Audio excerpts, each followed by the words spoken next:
Buletin Didik 24 Disember bersama saya Tarusdi Muhammad Nasri. Assalamualaikum dan salam hormat.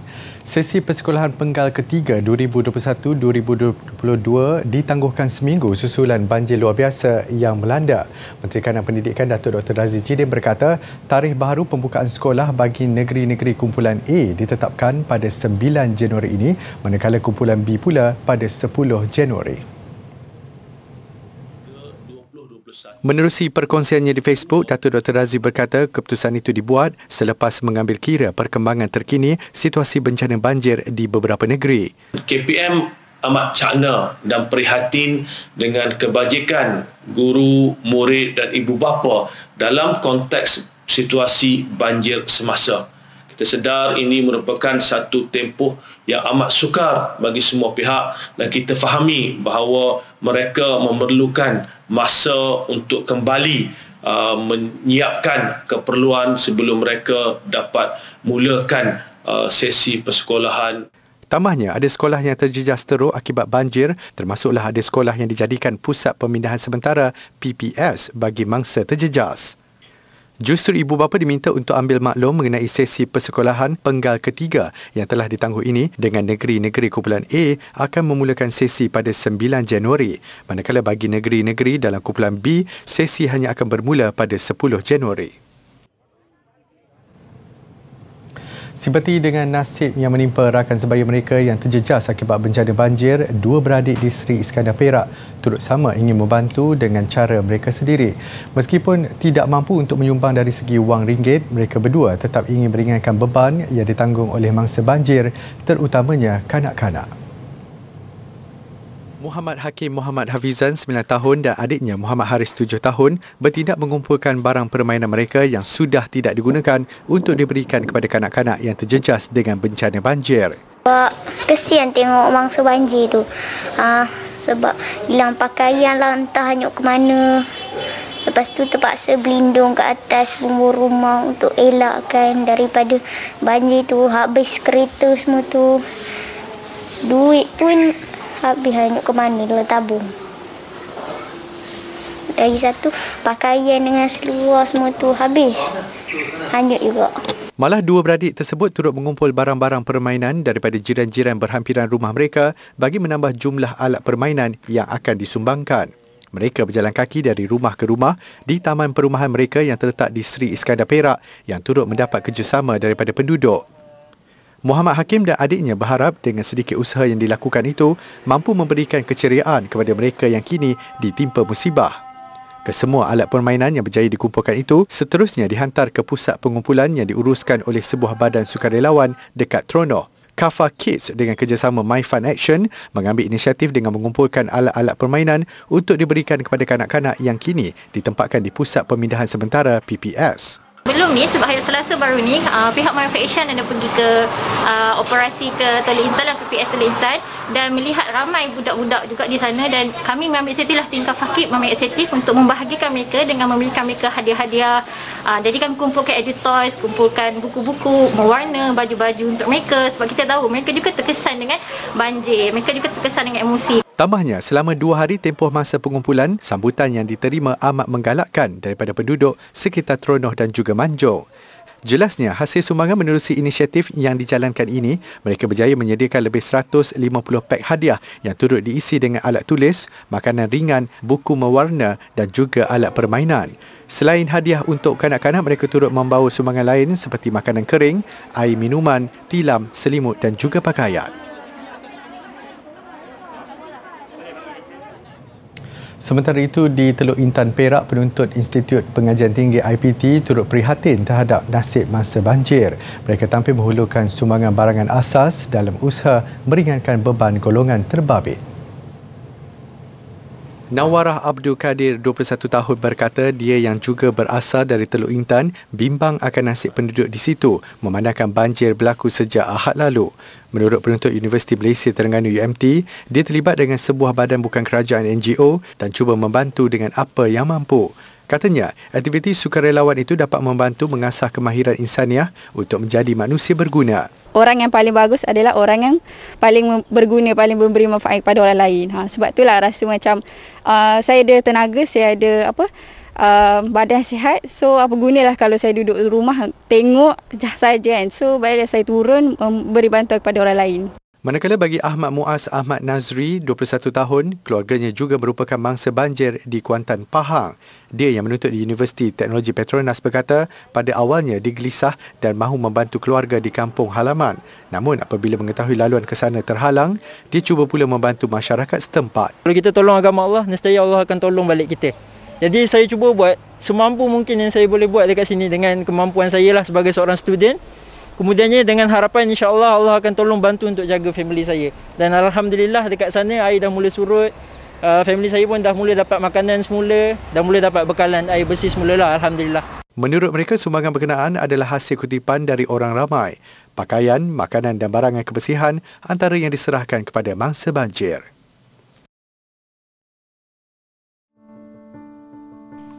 Sumbangan bantuan bencana banjir.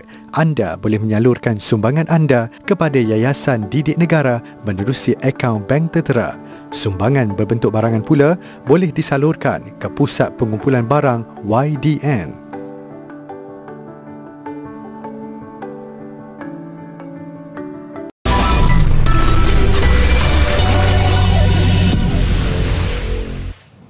Bertemu kembali. Penguasaan pendidikan digital dalam kalangan masyarakat adalah penting untuk membantu negara mencapai transformasi digital. Bukan sahaja pelajar, guru-guru juga perlu memiliki tahap literasi teknologi komunikasi dan maklumat ICT yang tinggi dalam membentuk sistem pendidikan yang dinamik dan mampan. Senada dengan dasar pendidikan digital yang bermatlamat melahirkan generasi fasih digital berdaya saing, ICT Knowledge Corridor yang dibangunkan Huawei diperkaya dengan kandungan digital yang berkualiti. Tidak hanya menumpukan apa yang mampu dilakukan pada masa hadapan melalui teknologi digital, orang ramai juga dapat menyelusuri perkembangan teknologi komunikasi melalui pameran di pusat ini.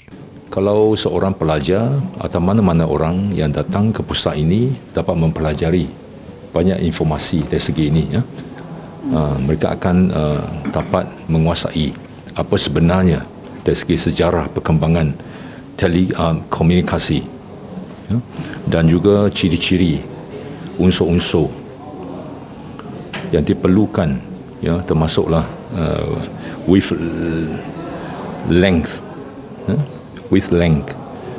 untuk komunikasi, sama ada untuk radio, untuk telefon maupun untuk satellite dish. Huawei ICT Knowledge Corridor juga secara tidak langsung dapat menanam minat pelajar terhadap bidang sains, teknologi, kejuruteraan dan matematik STEM. Pendedahan ilmu di pusat ini menjadi manifestasi pembangunan dan inovasi teknologi Malaysia yang akan membantu pelajar membiasakan diri dengan alatan digital dan memperoleh kemahiran digital yang diperlukan. Ia juga sedikit sebanyak memberi ilmu pengetahuan yang dapat dibangunkan dalam menjalani kehidupan seharian. Bukan sahaja memberi banyak kelebihan kepada pelajar, perkongsian di pusat ini juga dapat membantu tenaga pengajar kerana guru dapat lebih mendalami ilmu teknologi yang baharu dengan menggunakan cara lebih efektif untuk berkomunikasi dengan pelajar mereka. Kerajaan Negeri Melaka bersama Dewan Bahasa dan Pustaka DBP menerbitkan secara bersama buku pantun. Usaha itu bagi memelihara budaya Melayu yang seolah-olah semakin dilupakan. Usaha yang turut mendapat kerjasama daripada Yayasan Hasanah itu akan diterbitkan dalam 3 bahasa sebagai usaha mengangkat budaya bangsa ke pesada antarabangsa. Buku itu diterbitkan dalam bahasa Melayu, bahasa Inggeris dan Mandarin, dijangka mampu menarik perhatian pembaca dalam kalangan bukan Melayu. Pantun pernah mendapat pengiktirafan daripada UNESCO sebagai warisan tidak ketara pada tahun lalu, sekaligus membuktikan pantun mampu menjadi seni budaya Melayu yang dapat diterima di peringkat dunia.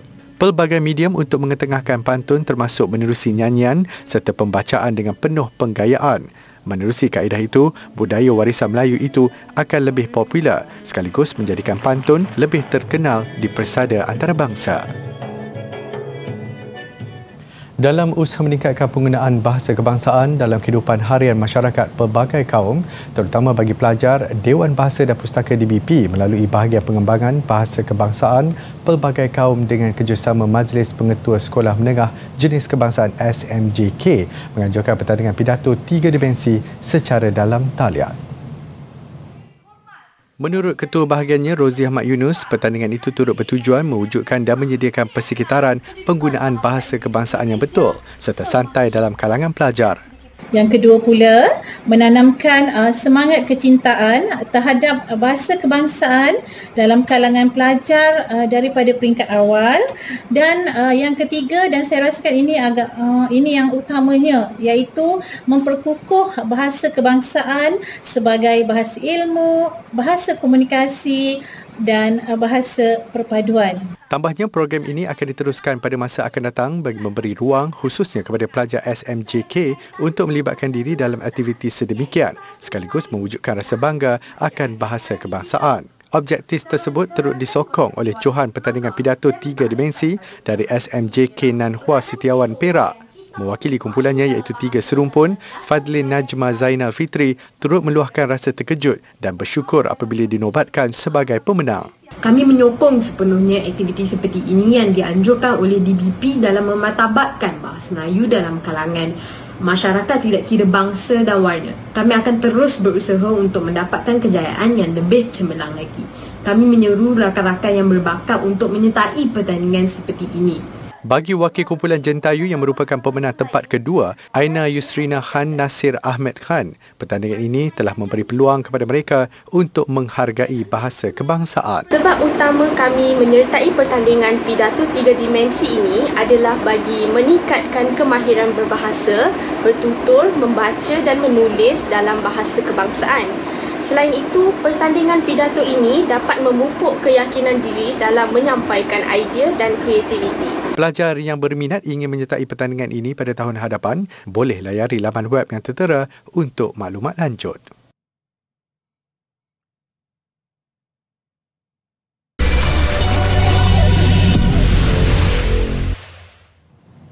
Melalui penggunaan teknik serta kemahiran yang betul, ikan buntal walaupun beracun boleh menjadi hidangan yang enak dan lazat. Di Sepauh, Sarawak, ikan buntal kerap diproses menjadi ikan masin dan membuka pintu rezeki kepada penduduk sekitarnya.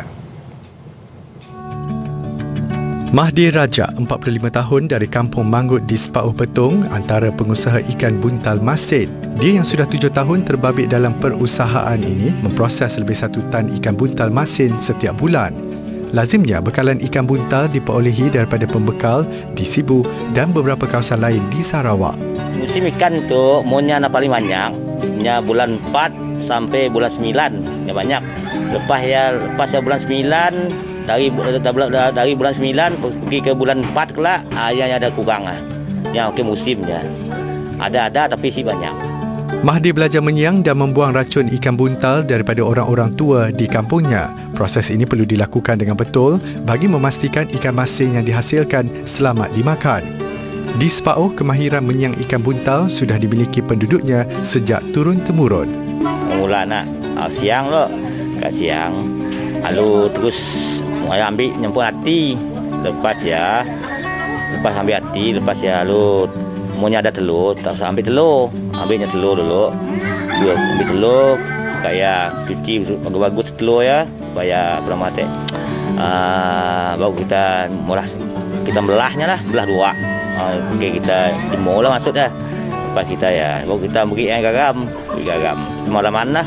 Proses mengeringkan ikan buntal bergantung kepada cuaca. Ikan buntal masin yang dihasilkan Mahdir mendapat permintaan yang tinggi dalam kalangan penduduk Sarawak yang berbilang kaum. Malah produknya turut dipasarkan sehingga ke Bintulu, Miri dan kawasan lain di Sarawak. Ikan buntal masin kebiasaannya sesuai digoreng, dimasak dengan rempah atau dibuat paste. Pertubuhan Bangsa-Bangsa Bersatu PBB mengumumkan peruntukan segera $12 juta Amerika daripada tabung tindak balas kecemasan PBB bagi membantu Filipina susulan taufan Rai. Peruntukan itu dijangka merangkumi 220,000 golongan rentan terutama di wilayah Karaga dan Region 8 yang paling teruk terjejas. Perkara itu diumumkan oleh Ketua Setiausaha PBB Hal Ehwal Kemanusiaan dan Penyelaras Bantuan Kecemasan Martin Griffiths.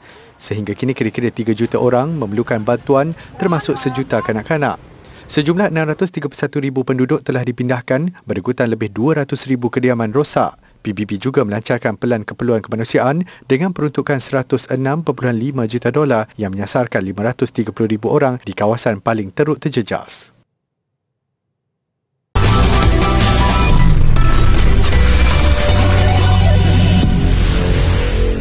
Sukan, 2 atlet remaja Johor berjaya meraih gangsa dalam kejohanan Muay Thai Remaja Dunia 2021 yang diadakan di Phuket, Thailand baru-baru ini.